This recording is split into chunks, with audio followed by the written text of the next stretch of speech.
দুটো এমন breathing technique যেটা আপনার স্ট্রেসকে একেবারে গোড়া থেকে নির্মূল করে দিতে পারে, ভেতর থেকে বাইরে বের করে এনে দিতে পারে। সেটা হচ্ছে ভ্রামরী প্রাণায়াম।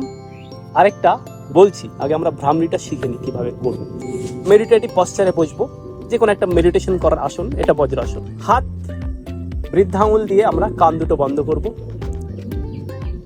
তর্জনী আমাদের চোখের উপর, নাকের উপর মধ্যমা, আমাদের ঠোঁটের উপরে অনামিকা, আর রিং ফিঙ্গার আমাদের কনিষ্ঠা আমাদের ঠোঁটের নিচে। সম্মুখী মুদ্রায় এবার আমরা গভীর শ্বাস নেব। শ্বাস যখন ছাড়বো,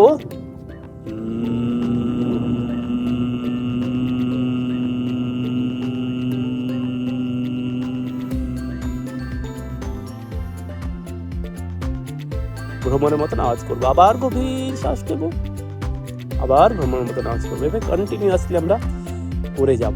কতবার করবো? একটানা আমরা 20 থেকে 30 বার করবো ভ্রামরী প্রাণায়াম। এটা যদি আমরা রোজ করা শুরু করি, তাহলে কিন্তু ভেতর থেকে আপনার নার্ভাস সিস্টেম থেকে আপনার সমস্যাগুলি ধীরে ধীরে মুছে যাওয়া শুরু করবে, স্ট্রেস এনজাইটি দূরে যাওয়া শুরু করবে। নেক্সট পাওয়ারফুল প্রাণায়াম হচ্ছে আমাদের উদ্গীত প্রাণায়াম। এখানে কি করব? আমরা হাতে চিন মুদ্রা নিয়ে বসবো, মেরুদণ্ডটা সোজা, গভীর শ্বাস নেব।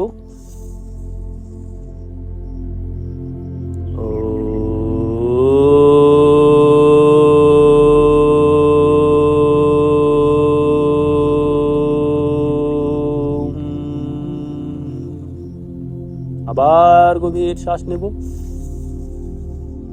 আবার রিল্যাক্স হয়ে করবো, কোনো তাড়াহুড়ো করে করবো না। এইভাবে কন্টিনিউয়াসলি ওম চ্যান্টিং উদ্গীত প্রাণায়াম আপনি কতক্ষণ করবেন? একটানা 20 থেকে 30 বার করবেন। ব্যাস, এই দুটো যোগ অভ্যাস, ব্রিদিং টেকনিক যদি আপনি রোজ করেন, তাহলে কিন্তু এই স্ট্রেস, ডিপ্রেশন, এনজাইটি থেকে আপনার সব ধুয়ে যাওয়া শুরু করবে।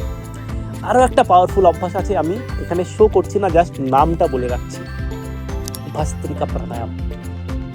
এইগুলি করার আগে যদি আপনি ভস্ত্রিকা প্রাণায়াম করে নেন, ব্যাস, তাহলে কিন্তু এই স্ট্রেস, এনজাইটি, ডিপ্রেশন থেকে আপনি বেরিয়ে আসতে পারবেন। ধন্যবাদ।